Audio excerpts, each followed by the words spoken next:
Hi, I'm Susan Brownrigg and I'm a time tunneler, and today I'm in Port Sunlight to find out more about soap.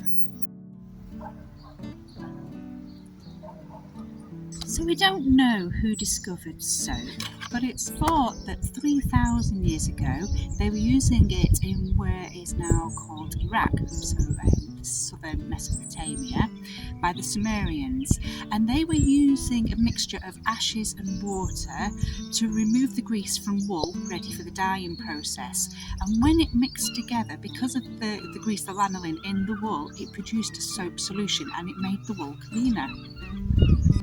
So then we move on to the Romans, because the name soap comes from Mount Sapo.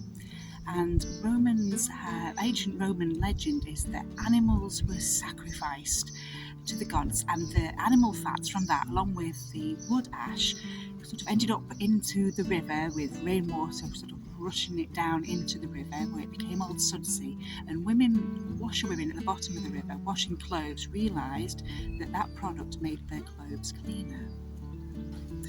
The Romans, though, didn't use soap to get themselves clean.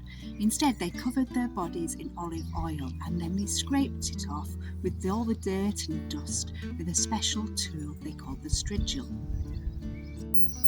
William Hesketh Lever was born in Bolton in 1851, and he was the seventh of 10 children and the first boy.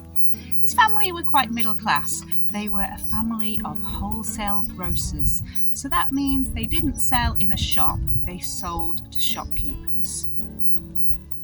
Now, William joined the firm, his father's firm, when he was just 16 as an apprentice. By the age of 19, William had progressed from cutting long bars of soap to becoming a travelling salesman. And I enjoyed hearing one story when he arrived at one shop and was quickly ushered upstairs because they'd mistaken him for a doctor and the lady was about to have a baby. William became partner at the age of 21, and the company was changed its name to Lever & Co. By the age of 33, William was successful and wealthy, but also bored, and he kept talking about retiring. Instead, though, he decided he would focus on the marketing of soap. With the Industrial Revolution, ordinary people could have running water at home and afford soap, and the government wanted the people to understand the importance of health and hygiene.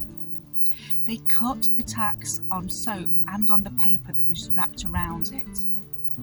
In William's time, soap had been sold in long bars and then cut up by the grocer and wrapped in newspaper, sold by weight to the customer. But because of these changes, now soap was much cheaper to produce and could be produced in larger quantities. William's idea was to sell soap in individual tablets, so it's all a standard size, and to have it in nice packaging with a recognisable brand name.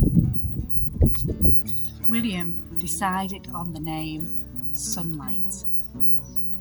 So then he founded Lever Brothers, and he took over an existing soap manufacturer in Warrington, and he produced his first formula for soap based on an existing formula.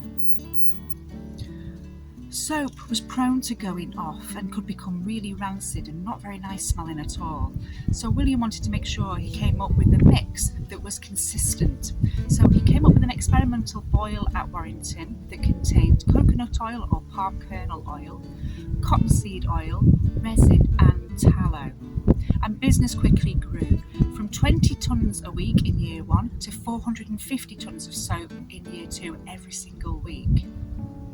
In fact, business was so good that William soon realised he needed to expand, and when he was turned down by landlords and bankers from doing that at Warrington, he realised he was going to have to build his own factory, and he spotted an area of marshy farmland crisscrossed by tidal creeks on the Wirral, not far from Birkenhead, and he named that place Port Sunlight. Behind me is an example of one of the workers' cottages, and they are all in different designs and styles. This one you can buy a ticket and visit, and inside you get to look round the parlour, the kitchen and the bedrooms upstairs, and they came with their own indoor bathroom, a garden, and they also had the opportunity to have a space in the allotment in the village as well. So behind me you can see the Lady Lever Art Gallery. Now William was a big fan of artworks, and he quite often would take paintings by artists and have them recreated into advertisements for his soap, as you can see from these examples. Nowadays, he is a controversial character because although he was considered a good employee here in Port Sunlight, that wasn't the case in the Congo. And you can find out more about that if you read this week's Time Tunnelers blog. So for this week's writing challenge, I thought you might like to be inspired by William Lever and create your own advertisement. Now it could be for soap, even Sunlight soap, or it could be for anything else that you've got in your house, an everyday product, or some of your favourite toys that you would like to recommend to other people. You could make some outlandish claims about what that object can do as well.